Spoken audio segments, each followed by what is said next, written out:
Hello fellow football connoisseurs and welcome back to the Quick Take. Chelsea have just finished playing Aston Villa in the FA Cup and surprise, surprise, we come away with a victory. Full-time 3-1 Chelsea Football Club at Villa Park. Nobody in their right mind saw this coming. Let's get into it. Before I continue, I would like to quickly remind you I am running a giveaway with OwnASaber.com where at 15,000 subscribers you could be in with a chance at winning the King of London lightsaber, the perfect saber for every Chelsea fan. 3 participants will be chosen and all you have to do to enter is subscribe to the channel and check the pinned comment down below for more information. And with that, on with the video. Now, going to this game, I think it's definitely fair to say that Chelsea were not looked at as the favourites, coming off of hefty losses against Wolves and Liverpool, and a bit of a fairly decent run before that, but then again, the opposition was a bit shaky, the likes of Preston, Middlesbrough. We've already been through all of that. Going into this game, though, Aston Villa have been a fantastic side this season. They've been around the top of the table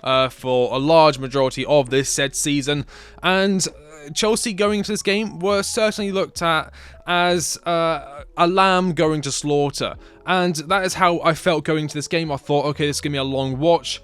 And then Chelsea took the lead fairly early on. Chelsea scored with a nice finish from Conor Gallagher. Ball comes into the box, it's laid off for Conor Gallagher, and he places it top corner. I'm thinking, what's going on? Okay, let's not lose our heads here. We did go 1-0 up against Wolves. I did think everything was going to go fine, and then shortly after we capitulated and the game ran away from us. But then we doubled up on that lead with a lovely header from Nicholas Jackson, assisted by Malo Gusto, and then we went into half-time 2-0 up, and that first half was a big change from what we've seen this season. I've said before, but there's been no patterns of play.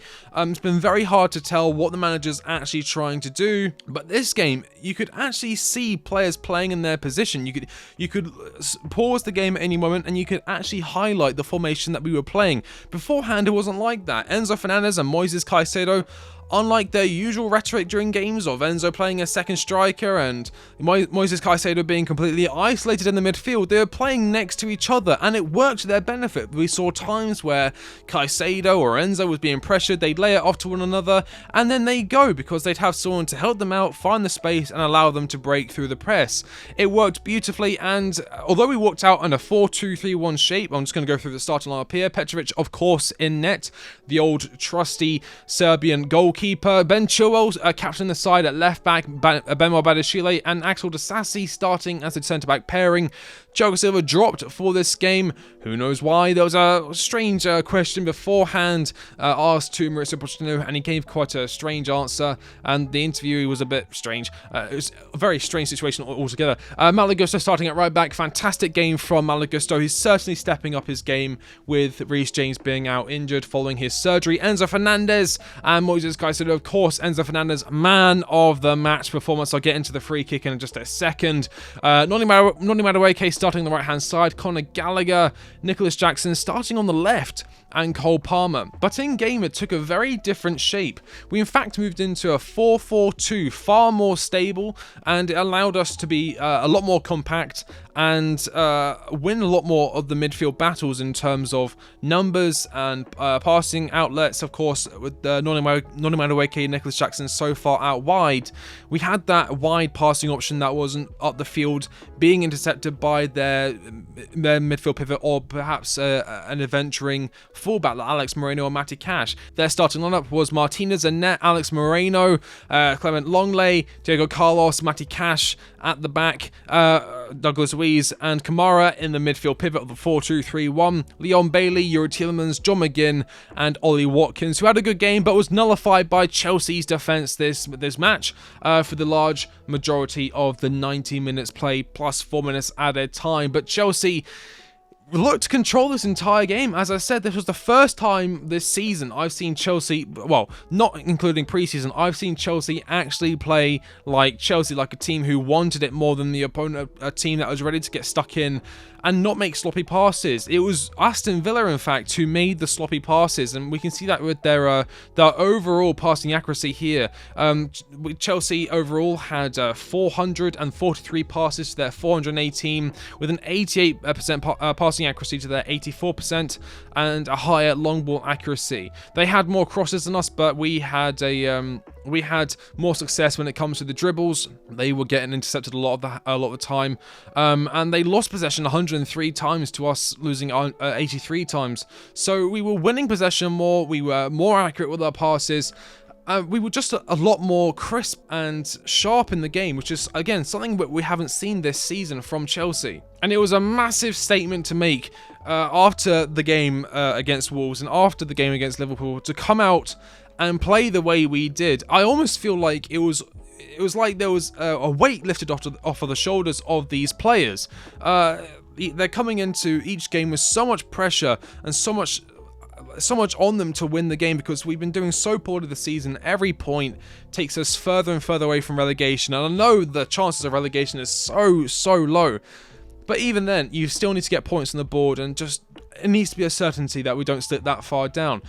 Each game has felt like a cup final at sometimes, the way that we've needed to win them, and we haven't won them. But again, this game, it almost felt like there was no pressure on the players, and because we had been so poor, they were like, you know what, guys, let's just go out there, play our own game, and just see what happens, because we're expected to lose anyway. And that's what happened. The players played how they should be playing this last season. It was so nice to see Enzo Fernandez playing a lot deeper than he was. I'm just going to show you his average positioning here. Here we go, average positioning from SofaScore. Again, in some games he's been played almost as a second striker, but you can see here he's actually played behind the halfway line for the majority of the game. And you can see the 4-4-2 shape kind of shaping up through here. Obviously, Caicedo. Obviously, Ben Chilwell and Malo Gusto sitting a lot further forward than the two centre-back pairing, kind of more in line with the midfield pivot. But you can see how close Caicedo and Enzo are together. And you see Conor Gallagher dropping a lot deeper, being alongside the likes of Nicholas Jackson to receive that ball. And then you had Noni Madueke on the right-hand side with his one-on-one ability. And Cole Palmer, of course, had a very good game. Didn't score, but still had a very strong game. Definitely annoying to defend for defenders, keeping them busy. And it really felt like a culmination of a lot of things this season, this game. The substitutions I also agreed with. Raheem Sterling came on for Noni Madueke around about the 75th minute. So Noni got some really good minutes there. Sterling coming on in just with 15 minutes to go just to see out the game. Thiago Silva coming on for Cole Palmer with 10 minutes to go. Defensive reinforcement moving into a back five shape, which I've actually got here. As you can see with these substitutions, Chilwell at left wing back, Gusto there, and then Cole Palmer came off for Thiago Silva, as I just said, and he slotted into the midfield, the middle of the back three, and then Enzo, Caicedo, Gallagher and Sterling all came in closer to see the game out. We were holding on to a 3-0 lead, and then Christopher Nkunku came on for Nicholas Jackson, just being the lone player up front, just in case anything happened. And I think he had a fantastic touch. There was a ball played up to him, and he took it out of the air. It was like watching the F2 freestylers, you know, with the way he just he was like catching it on a pillow on his foot. The ball just landed perfectly for him. It was lovely to watch, and just showed pure class from Christopher Nkunku. And you got to think, where would we be if we had the likes of Christopher Nkunku, the likes of Wesley Fofana, Reece James this season available to us, and not have to fall back on other players who maybe aren't as experienced and maybe who aren't as up to it and up to the same level of footballing ability than the players we were missing? It does beg that question. But overall, I think this is a fantastic game, and that we do need to build up on it. Unfortunately, guys, I'm still Poch out, and I think a lot of the people who are watching this video may be slightly swayed.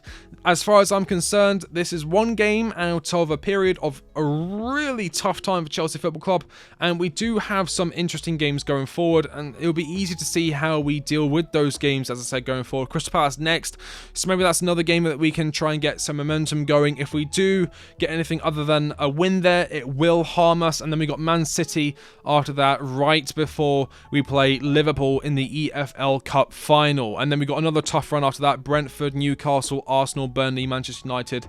And then the rest of the games aren't too bad. Sheffield United there, Everton and Brighton. But I can't leave out Enzo Fernandez's free kick. As he was stepping up to it, I had that weird feeling in my stomach like, oh, he's going to score this.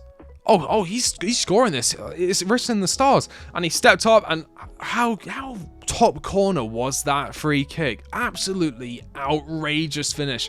And he took off his top and he's holding up like Lionel Messi, his hero probably, of course, Argentinian teammate, but he's holding his shirt up like prime Lionel Messi at Barcelona, letting the world know the name Enzo Fernandez. And just a fantastic moment. The whole team getting around him. He was having problems getting it at the right angle. And then I think it was Nicholas Jackson or Disassi ended up holding up. I think it was Jackson ended up holding up for him, making sure the camera was steady on the kit. A kit that I do own, and I'm glad to own the Enzo Fernandez kit. What a player Enzo Fernandez is. That is what happens when you don't play him at second striker. I'm just saying. But that wraps up today's video. I don't want to waffle on too long.